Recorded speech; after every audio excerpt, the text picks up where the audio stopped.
بسم اللہ الرحمن الرحیم۔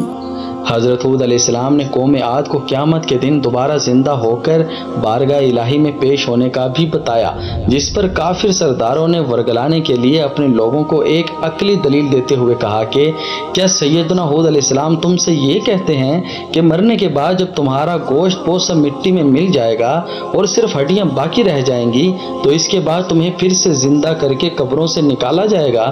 یہ سب باتیں عقل سے بہت بعید ہیں۔ اس کے علاوہ قوم عاد کے سرداروں نے اپنے لوگوں کو آج کے دریوں کی طرح کہا کہ دوبارہ زندگی کبھی نہیں ملے گی اور دنیا کی زندگی کے سوا اور کوئی زندگی نہیں ہے۔ اسی دنیا میں موت و حیات کا سلسلہ جاری ہے کہ ہم پیدا ہوتے ہیں اور پھر کسی وقت مر جاتے ہیں اور قصہ تمام۔ نہ کوئی مرنے کے بعد زندگی ہے اور نہ کوئی حساب کتاب۔ مزید یہ کہ حضرت ہود علیہ السلام کا دعویٰ رسالت اور موت کے بعد زندگی کی باتیں سب خام خیالی ہیں اور نعوذ باللہ غلط طور پر خدا تعالیٰ کی طرف منسوب ہیں۔ اس واقعے کو قرآن کریم کی سورۃ المومنون میں یوں بیان کیا گیا ہے۔ ترجمہ کنز الایمان۔ قبیلہ عاد کے لوگ بڑے طاقتور، شہزور اور متکبر تھے۔ ایک موقع پر سیدنا ہود علیہ السلام نے انہیں عذاب الہی سے ڈرایا تو انہوں نے اپنی قوت پر غرور کرتے ہوئے کہا کہ ہم سے زیادہ طاقتور کوئی نہیں اور اگر عذاب آیا تو ہم اسے اپنی طاقت سے ہٹا سکتے ہیں۔ اس واقعے کو بھی قرآن کریم کی سورہ حامیم السجدہ میں ان الفاظ کے ساتھ بیان کیا گیا ہے۔ ترجمہ کنز الایمان۔ قوم عاد نے اپنے شرک اور بت پرستی کے جواز میں اللہ تعالیٰ پر ہی شرک کی اجازت بلکہ حکم دینے کا بہتان لگا دیا کہ نعوذ باللہ رب تعالیٰ نے اپنے شرک بنائے ہیں اور ہم اسی کے حکم سے ان بتوں کی عبادت کرتے ہیں۔ اس کا رد کرتے ہوئے حضرت ہود علیہ السلام نے پہلے اپنی قوم کو وحدانیت الہی کا اقرار اور عبادت الہی کرنے کی دعوت دی، پھر فرمایا کہ شرک و بت پرستی کے جواز پر تمہارا یہ قول اللہ تعالیٰ پر صریحاً بہتان ہے۔ اللہ تعالیٰ نے نہ تو کسی کو اپنا شریک بنایا ہے اور نہ ہی اپنے علاوہ کسی اور کی عبادت کا حکم دیا ہے۔ اس واقعے کو قرآن کریم کی سورہ ہود میں یوں بیان کیا گیا ہے۔ ترجمہ کنز الایمان۔ ایک موقع پر حضرت ہود علیہ السلام نے اپنی قوم سے فرمایا کہ بے شک مجھے ڈر ہے کہ تمہارے شرک اور توحید سے منہ موڑنے کی وجہ سے کہیں تم پر ایک بڑے دن کا عذاب نہ آ جائے۔ اگر تم اس سے بچنا چاہتے ہو تو اللہ تعالیٰ کی وحدانیت پر ایمان لے آؤ اور صرف اسی کی عبادت کرو۔ اس واقعے کو قرآن کریم کی سورۃ الاحقاف میں یوں بیان کیا گیا ہے۔ ترجمہ کنز الایمان۔ حضرت ہود علیہ السلام کی نصیحت کے جواب میں قوم عاد نے کہا کہ اے ہود علیہ السلام، کیا آپ ہمارے پاس اسی لیے آئے ہیں کہ ہم سے ہمارے بتوں کی پوجا چھڑا کر ہمیں اپنے دین کی طرف پھیر لو؟ ایسا تو ہرگز نہیں ہو سکتا۔ ہاں، آپ نے جس عذاب کی ہمیں وعید سنائی ہے، اگر آپ سچے ہیں تو ہم پر وہ عذاب لے آئیں۔ اس واقعے کو قرآن کریم کی سورۃ الاحقاف میں یوں بیان کیا گیا ہے۔ ترجمہ کنز الایمان۔ اس کے جواب میں سیدنا ہود علیہ السلام نے قوم عاد سے فرمایا کہ عذاب اترنے کا علم تو صرف اللہ تعالیٰ ہی کو ہے اور وہی اس کے مقررہ وقت پر نازل فرمائے گا۔ میری ذمہ داری یہ ہے کہ احکام الہی تم تک پہنچا دوں۔ اس کے باوجود تم عذاب کا مطالبہ کر رہے ہو تو میرے حساب سے تم جاہل لوگ ہو کہ مجھ سے اپنی مصیبت و عذاب کا مطالبہ خود کر رہے ہو۔ اس واقعے کو قرآن کریم کی سورۃ الاحقاف میں یوں بیان کیا گیا ہے۔ قوم عاد کے مطالبے پر حضرت ہود علیہ السلام نے فرمایا کہ اس میں کوئی شک نہیں کہ تمہاری سرکشی کی وجہ سے اللہ تعالیٰ کا غضب و عذاب تم پر لازم ہو گیا ہے اور یہ کسی بھی وقت نازل ہو جائے گا۔ اور جہاں تک بتوں کے بارے میں تمہارا مجھ سے بحث کرنے کا تعلق ہے تو اس کی حقیقت صرف اتنی ہے کہ تم مجھ سے ان ناموں کے بارے میں جھگڑتے ہو جو تم نے اور تمہارے باپ دادا نے اپنے بتوں کے لیے رکھ لیے اور انہیں معبود مان کر ان کی پوجا شروع کر دی، حالانکہ ان کی کوئی حقیقت نہیں اور ان کے معبود ہونے پر اللہ تعالیٰ نے کوئی دلیل نہیں اتاری۔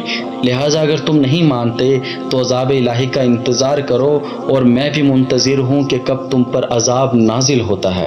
قوم عاد نے حضرت ہود علیہ السلام کی دعوت قبول کرنے سے انکار کر کے کفر و شرک اور گناہوں پر اصرار کو ترجیح دی تو اس کی سزا میں اللہ تعالیٰ نے ان کی سر زمین پر 3 سال تک بارش روک دی، جس سے شدید قحط پڑ گیا اور اللہ تعالیٰ نے ان کی عورتوں کو بانجھ کر دیا۔ جب اس صورتحال سے یہ لوگ پریشان ہوئے تو حضرت ہود علیہ السلام نے ان سے فرمایا کہ اگر تم اللہ اللہ تعالیٰ پر ایمان لے آؤ، میری رسالت کی تصدیق کرو، اللہ تعالیٰ سے اپنے گناہوں سے سچی توبہ کرو اور اسی سے مغفرت اور نجات طلب کرو، تو اس کی برکت سے اللہ تعالیٰ موسلادھار بارش بھیج کر تمہاری زمینوں کو سرسبز و شاداب کر دے گا، تمہاری قوت میں اضافہ فرمائے گا اور تمہیں اولاد بھی عطا فرمائے گا، اور اگر تم نے ایسا نہ کیا تو تم تباہ و برباد ہو جاؤ گے، لہٰذا میری نصیحت مان لو اور اس سے منہ پھیر کر اپنے جرموں پر قائم نہ رہو۔ اس واقعے کو قرآن کریم کی سورہ ہود میں یوں بیان کیا گیا ہے، ترجمہ کنز الایمان۔ قوم عاد نے حضرت ہود علیہ السلام کی نصیحت قبول نہ کی اور خود ساختہ معبودوں سے متعلق اپنا نظریہ بیان کیا، جس پر سیدنا ہود علیہ السلام نے ان باطل معبودوں سے بیزاری اور برات کا اظہار فرمایا۔ اس واقعے کو قرآن کریم کی سورہ ہود میں یوں بیان کیا گیا ہے، ترجمہ کنز الایمان۔ حضرت ہود علیہ السلام کی قوت ایمانی اللہ تعالیٰ پر توکل اور خدائی حفاظت کی برکت تھی کہ آپ نے بالکل بے خوف ہو کر ایک ایسی قوم سے یہ کلمات فرمائے جو قوت و طاقت اور زورائے ہمت والی تھی، لیکن اپنی تمام طرح عداوت و قوت کے باوجود حضرت ہود علیہ السلام کو ذرہ بھر بھی کوئی تکلیف یا نقصان نہ پہنچا۔ حضرت ہود علیہ السلام کے تمام تر مسائی کے باوجود قوم کے چند افراد ہی آپ پر ایمان لائے اور باقی کفر و شرک کے معاصی دلدل میں پھنسے رہے۔ جب ان کے ایمان لانے کی کوئی امید باقی نہ رہی اور قبول حق کی بجائے انتہائی سرکشی پر اتر آئے تو آپ نے ان کے خلاف دعا کرتے ہوئے بارگاہ الہی میں عرض کی اور اللہ تعالیٰ نے آپ کی دعا کو قبول کرتے ہوئے قوم عاد کو عبرتناک انجام کی خبر دی۔ اس واقعے کو قرآن کریم کی سورۃ المومنون میں یوں بیان کیا گیا ہے، ترجمہ کنز الایمان۔ جب قوم عاد دراز تک دعوت حق ملنے کے باوجود ایمان نہ لائی اور کفر و معاصی پر جمی رہی تو اللہ تعالیٰ نے ان کے علاقوں پر بارش روک دی، جس سے یہ لوگ قحط سالی میں مبتلا ہو گئے۔ مصیبت کی اس گھڑی میں سیدنا ہود علیہ السلام نے انہیں سمجھایا اور توبہ و استغفار کرنے اور ایمان لانے کی صورت میں قحط سے نجات کی بشارت دی، لیکن قوم نہ مانی۔ ترمذی شریف کی روایت میں ہے کہ حضور نبی کریم صلی اللہ علیہ وآلہ وسلم نے فرمایا کہ جب قوم عاد میں قحط سالی نمودار ہوئی تو انہوں نے کیل نامی ایک شخص کو بطور قاصد بیت اللہ شریف دعا کرنے کے لیے بھیجا۔ یہ مکہ مکرمہ کے قریب بکر بن معاویہ کے ہاں ٹھہرا۔ بکر نے اسے شراب پلائی اور اس کی دو باندیوں نے کیل کے سامنے گانا گایا۔ پھر کیل مہرہ کے پہاڑوں کی طرف نکلا اور وہاں جا کر دعا کی کہ اے اللہ، میں کسی بیماری کی دوا یا کسی قیدی کے فدیے کے لیے نہیں آیا، بس تو اپنے بندے اور اس کی قوم کو بارش کا وہ پانی پلا دے جو تو اسے پلایا کرتا تھا، اور اس کے ساتھ بکر بن معاویہ کو بھی پلا دے۔ کیل نے اپنی دعا میں بکر بن معاویہ کو شراب پلانے کا شکریہ ادا کرنے کے لیے شامل کیا تھا۔ کچھ ہی دیر میں اس کے سر پر چند بادل نمودار ہوئے اور اس سے کہا گیا کہ ان میں سے کوئی ایک بادل چن لو۔ کیل نے ایک سخت سیاہ بادل چن لیا تو اس سے کہا گیا کہ تو نے جلی ہوئی راکھ لے لی جو قوم عاد میں سے کسی کو بھی نہ چھوڑے گی۔ اس کے بعد اللہ تعالیٰ نے وہ سیاہ بادل قوم عاد کی وادیوں کی جانب چلا دیا، جسے دیکھ کر وہ لوگ بہت خوش ہوئے اور کہنے لگے کہ یہ برسنے والا بادل ہے۔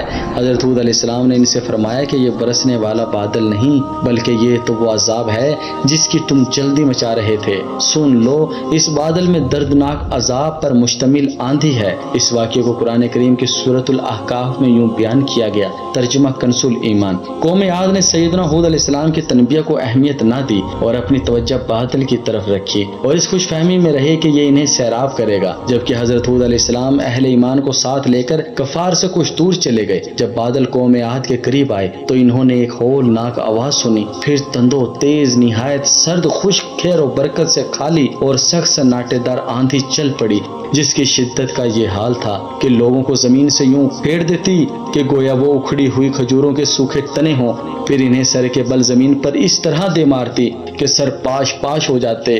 اس ہولناک طوفان کی لپیٹ میں جو چیز بھی آتی وہ تباہی و بربادی کا عبرتناک نشان بن کر رہ جاتی۔